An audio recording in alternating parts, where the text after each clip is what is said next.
G'day, mate. And John from Western Australia. Hope I said that right. This is the third weekend of the 2022 May turkey hunt here in New York State. And I've hunted every possible day I could. 8, 11. This is the 13th day I've been out for at least a couple hours.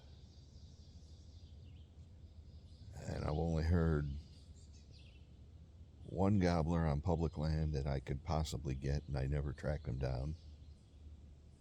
And then I heard another gobbler on posted land where I couldn't go, but he got shot.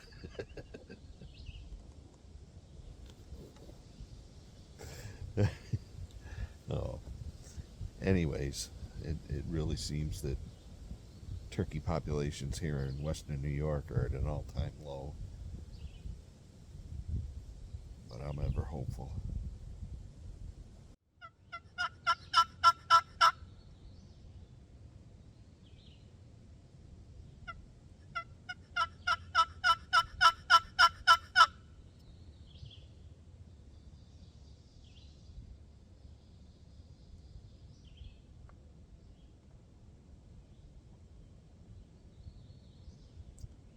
So this video was inspired by John from Western Australia. He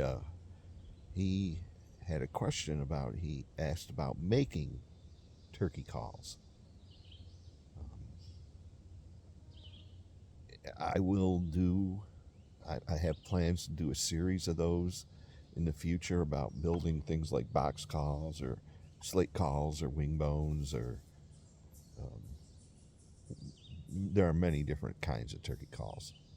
And I have plans on doing a series of those on my YouTube channel, Buffalo Gobbler 1. And I'll be starting those over the summer. But for this video, John got me thinking of explaining what's going on when I'm turkey hunting. I'm sure there are people out there who might have questions because they're not really familiar with turkey hunting. So I figured I'd explain the different calls and the different things that are going on. So what I'm doing here with my box call, I'm trying to locate turkeys. They're not gobbling. I don't know where they are. And this is called a yelp.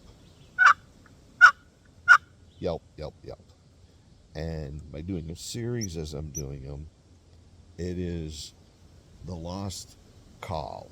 It is lost hen yelping, trying to find the flock.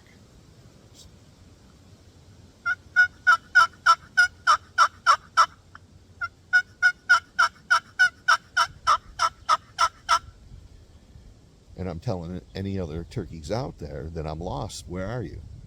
So that's what I'm doing. There are many other different kinds of calls. Cluck. And if I was to do a real loud cluck, they'd call that a putt. A putt is the alarm call when one of the members in the flock sees danger or something suspicious. I'm not going to do it now because I'm out in the woods hunting, but it's and it's like, look over there, there's something over there, and they all run away. Another call is the purr.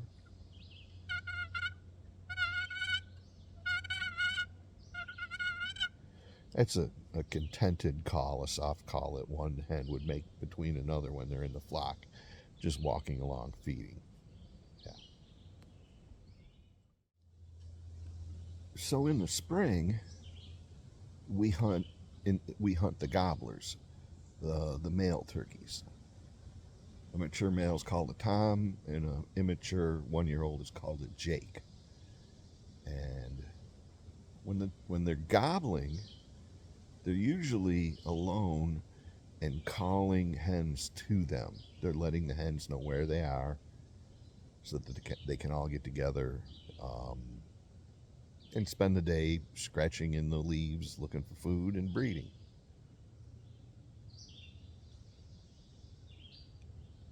And sometimes when the gobblers are with hens, you can make them gobble by using a turkey call, or they're so pumped up with testosterone that you can, what they call, make them shock gobble by doing a loud noise. In the previous video, I was owl hooting, imitating the barred owl. And that is a loud noise when you, it kind of shocks the turkey and makes them gobble. And in the previous video, you really couldn't hear it on the video. But at one point, I did get another owl to respond, and a turkey did shock gobble at that. It just wasn't audible on the video.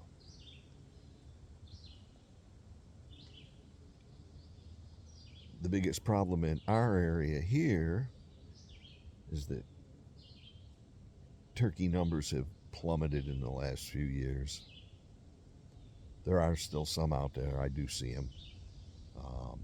But it's not like it was back in the 90s or early 2000s. In times then, you could get a turkey that just gobbled his fool head off. He'd gobble 100 times until you shot him. Now, it takes days and weeks to find one gobbler. Anyways, I don't know who's got the fool head, the gobbler or me, because I'm still trying.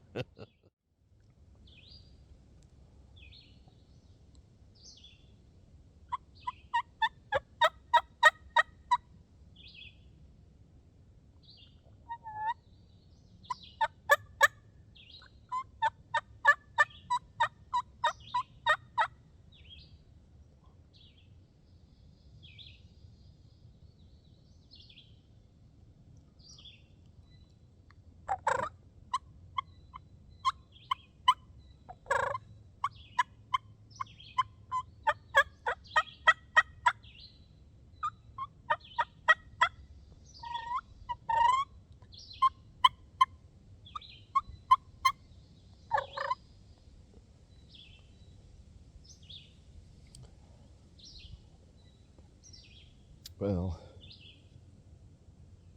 I'm really not the best mouth caller, but you really don't need to be. A lot of times, the wild turkeys sound worse than this.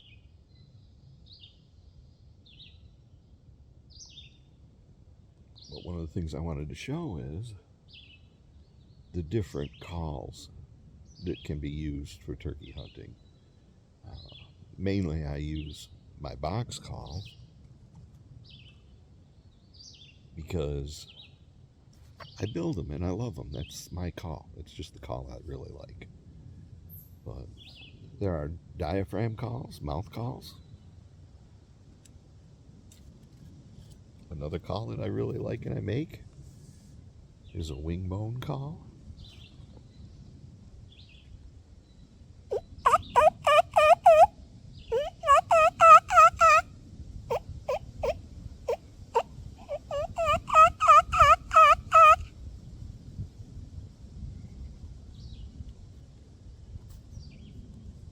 This call is an ancient style call, probably the oldest ever. They have found wingbone turkey calls in the Anastasi ruins that they figure were 3,000 years old. But anyways, it's a cool call. This is from the wing bone of a turkey. And who would have thunk that the wing bone of a wild turkey would make turkey call sounds? But apparently, ancient Native Americans figured it out 3,000 years ago.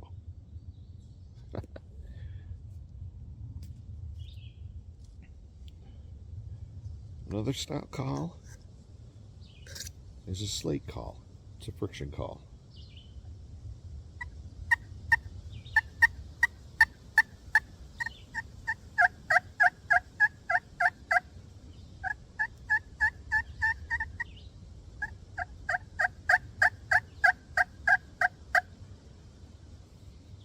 It's a piece of slate and a wood striker. Those are the calls I have with me now. There are many other different kind of calls. Tube calls,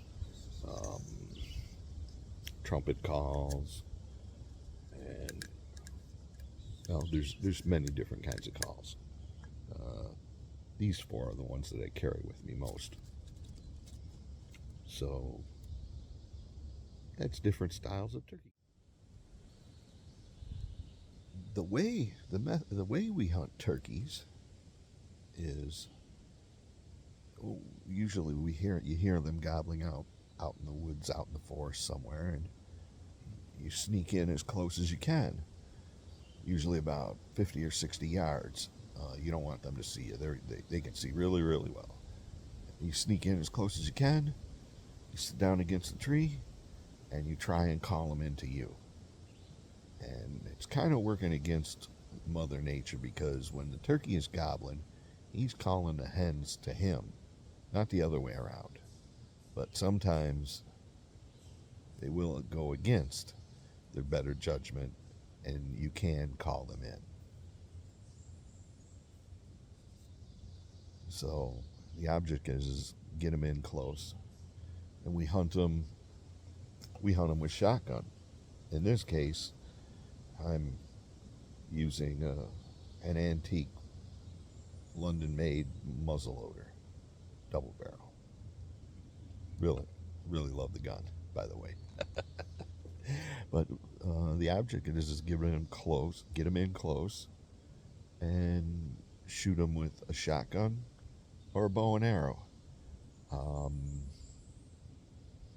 We don't use rifles, and it's kind of frowned upon shooting turkeys at long distance because, well, first of all, the rifles usually just destroy them. But the whole object is just draw them in close and have fun. Get them gobbling, get them all fired up. So that's the way.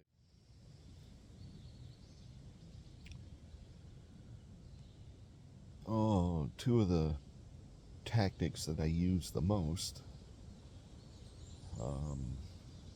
are, well, when they're quiet and I don't know where they are, two of the tactics I use the most are I will sit and call for hours, which is what I'm doing here. I've got a little stick blind built,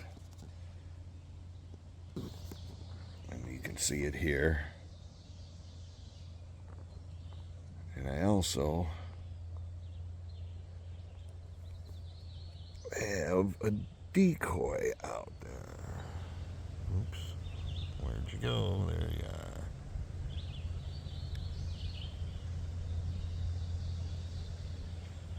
And that's just to attract the Tom's attention. If I do get him coming in, he won't be looking at me, he'll be looking at that.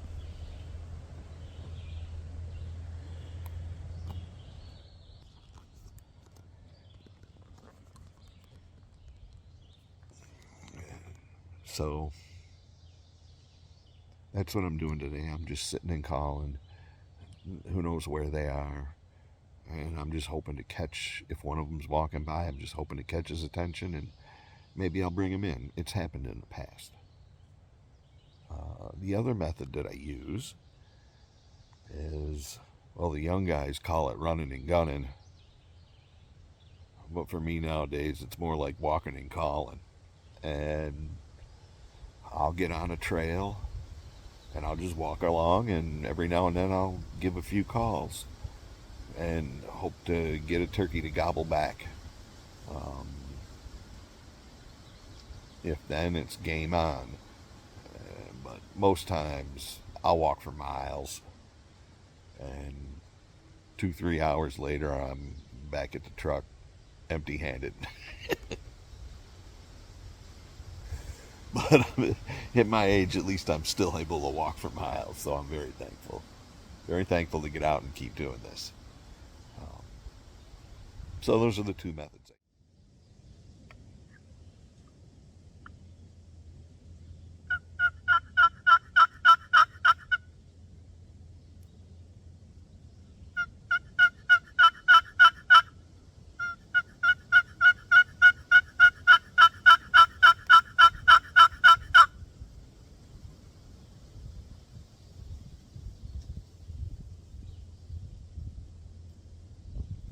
Still hunting.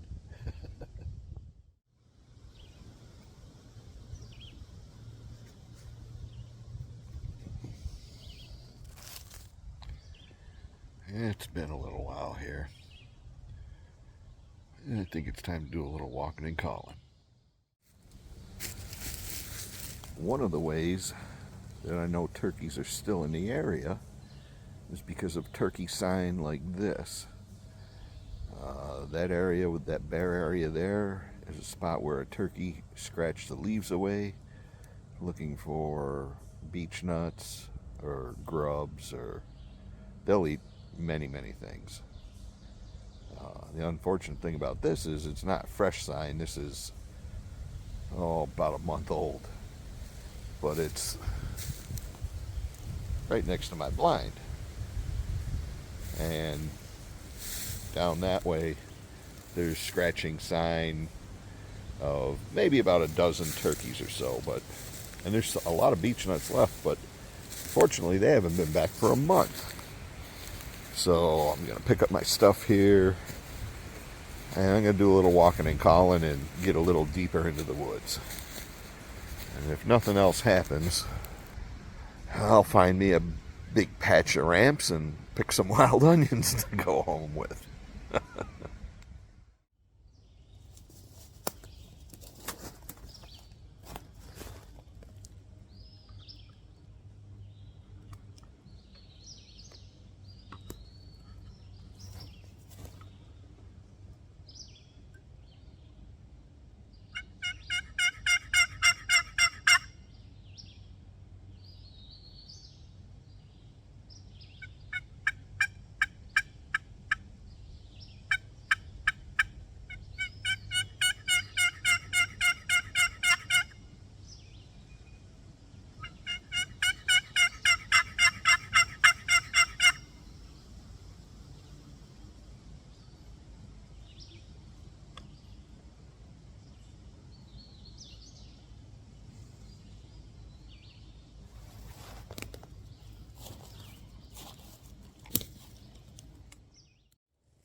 Oh, phew. Oh. Climbing them hills is getting harder and harder every day. Phew.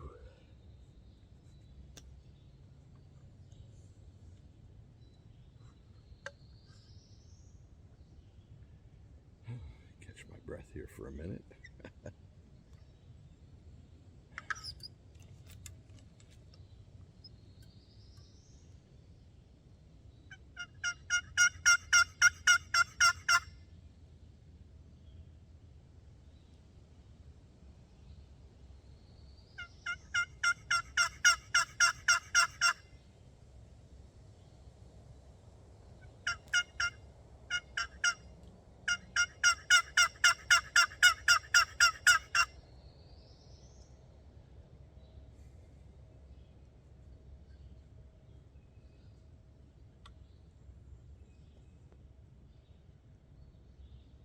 Still nothing.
I have gone past this tree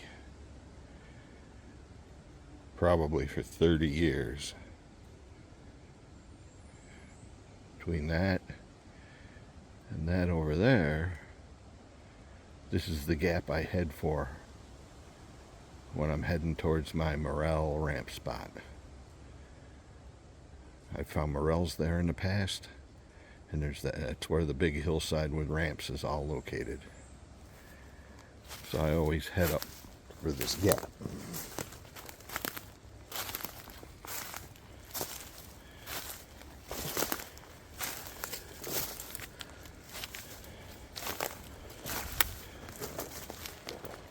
Walk right through, and I'm surprised that I've never noticed it before,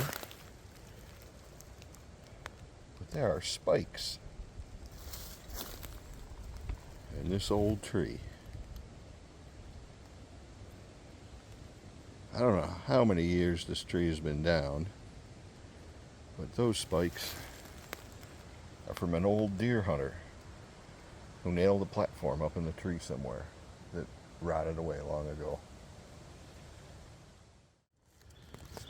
So I come down into this little area here. It's a little dell, little glen, and I've definitely worked and killed turkeys in here before. And I see scratching. It's a couple of days old, you can see, and it's scattered all over here. Looks like a dozen or more birds. There's a little bit more fresh in the area, so I figured, oh, I'm gonna sit down and take it easy. And I go to sit down against this tree, and what do I see? There's a turkey feather caught right on the tree there. Yeah, I'm going to sit down and give it a try for a little bit.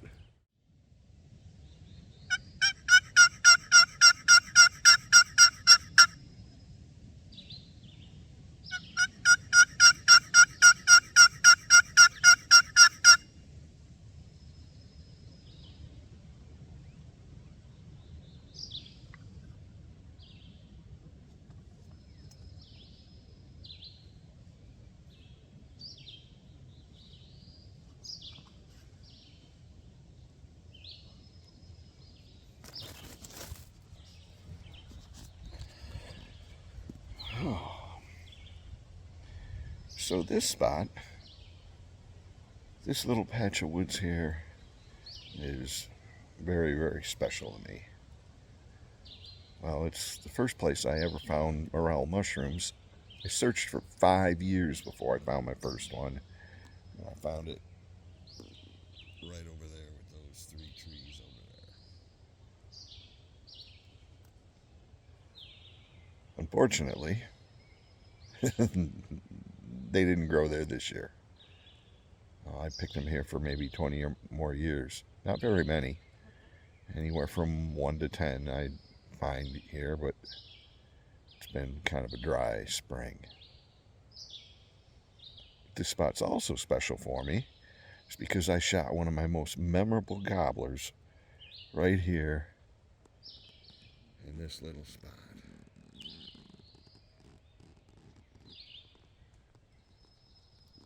Actually, I shot him right up there on the high spot.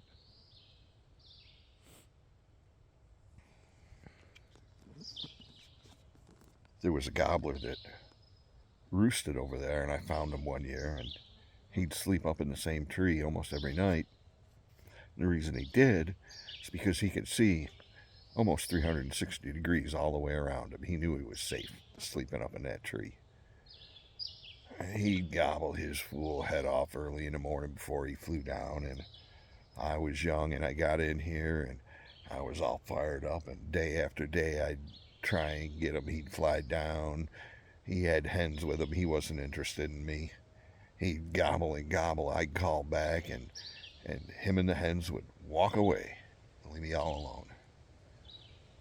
And after several days of this, one day I get up, after he's gone, I get up and I'm looking around underneath his roost, just looking at the whole area, trying to make a plan. And I see that on the back side, is a steep slope with a thick patch of pines that go down in a creek bed. The idea occurred to me, if I could get here early in the morning, I could shoot him once he hit the ground, once he flew down. So I scratched out a little trail in the underbrush so that I could walk up in the morning and not break any twigs or rustle any leaves. I got here extra early and I walked all the way around and got on the backside, slowly climbed up there and sat down in my chosen spot. He opened up and started gobbling before sunup, and well, he gobbled like crazy, and I was almost sitting right under him. When the time came, he flew down, landed right in front of my gun. I reached down and gave him a cluck on the box call, and his head went straight up, and he's looking around like that, and I shot him. He was a really good gobbler. I worked hard for him. So this is kind of a special spot for me.